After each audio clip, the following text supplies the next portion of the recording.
आप इस नक्शे को ध्यान से देखिए। भारत का यह नक्शा 1912 का है, अंग्रेज सरकार ने इसे बनाया था, जिसमें पाकिस्तान भी दिखाई दे रहा है और भारत भी दिखाई दे रहा है। तो अविभाजित भारत का यह 113 साल पुराना नक्शा उस समय ब्रिटिश सरकार ने बनाया था। और आप इस नक्शे को बहुत ध्यान से देखिए, ये पूरा राज्य बॉम्बे प्रेसिडेंसी कहलाता था। अंग्रेजों की हुकूमत के दौरान भारत में राज्यों के नाम, उनका क्षेत्रफल और नक्शे आज से काफी अलग थे। उस दौर में बॉम्बे प्रेसिडेंसी में 3 राज्य आते थे और वो 3 राज्य थे महाराष्ट्र का एक बहुत बड़ा हिस्सा, गुजरात और सिंध। इस बॉम्बे प्रेसिडेंसी की राजधानी होती थी बंबई, जैसे आज हम लोग कहते हैं मुंबई। तो उस समय अंग्रेज मुंबई में बैठकर सिंध पर शासन करते थे। पूरा बॉम्बे प्रेसिडेंसी एक हिंदू बहुल राज्य था।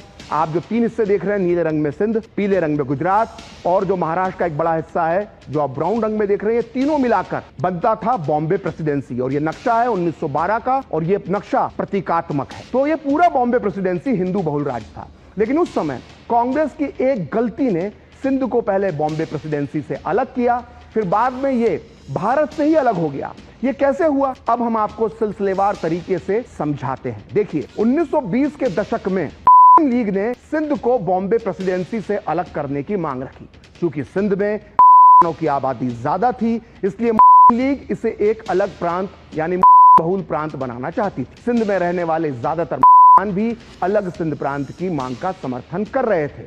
इसी बीच 1928 में, ध्यान से सुनिएगा, 1928 में अंग्रेज सरकार के सामने अपनी मांगों को रखने के लिए कांग्रेस ने एक नेहरू रिपोर्ट तैयार की। इस रिपोर्ट को कांग्रेस के वरिष्ठ नेता मोतीलाल नेहरू, जो जवाहरलाल नेहरू के पिता थे, उनकी अध्यक्षता में तैयार किया गया था। इसलिए इस रिपोर्ट का नाम पड़ा नेहरू रिपोर्ट। इस नेहरू रिपोर्ट में लीग को खुश करने के लिए कांग्रेस और मोतीलाल नेहरू ने सिंध को बॉम्बे प्रेसिडेंसी से अलग करने की मांग मान ली। यानी की जो मांग थी सिंध को अलग करने की बॉम्बे प्रेसिडेंसी से, वो नेहरू रिपोर्ट में मान ली। और अंग्रेज सरकार से सिंध को एक अलग राज्य बनाने की सिफारिश इस नेहरू रिपोर्ट के माध्यम से कर दी गई।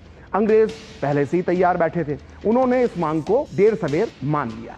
उस समय सिंध में रहने वाले ज्यादातर हिंदुओं ने अलग सिंध प्रांत का विरोध किया था। आखिरकार 1936 में सिंध को बॉम्बे प्रेसिडेंसी से अलग करके एक नया राज्य बना दिया गया। इसका सीधा असर देखने को मिला और सिंध एक बहुल राज्य बन गया। अब आता है साल 1941। 1941 में देश में जनसंख्या गणना। तो जनसंख्या में अलग सिंध प्रांत में मुसलमानों की संख्या करीब 72% थी, 72%। वहीं हिंदुओं की संख्या बची 26%, यानी 26%। यानी जो हिंदू अब तक हिंदू बहुल राज्य का हिस्सा थे, बॉम्बे प्रेसिडेंसी हिंदू बहुल राज्य था, वो हिंदू जो उसका हिस्सा थे, वो अब सिंध बनने के बाद अपने ही राज्य में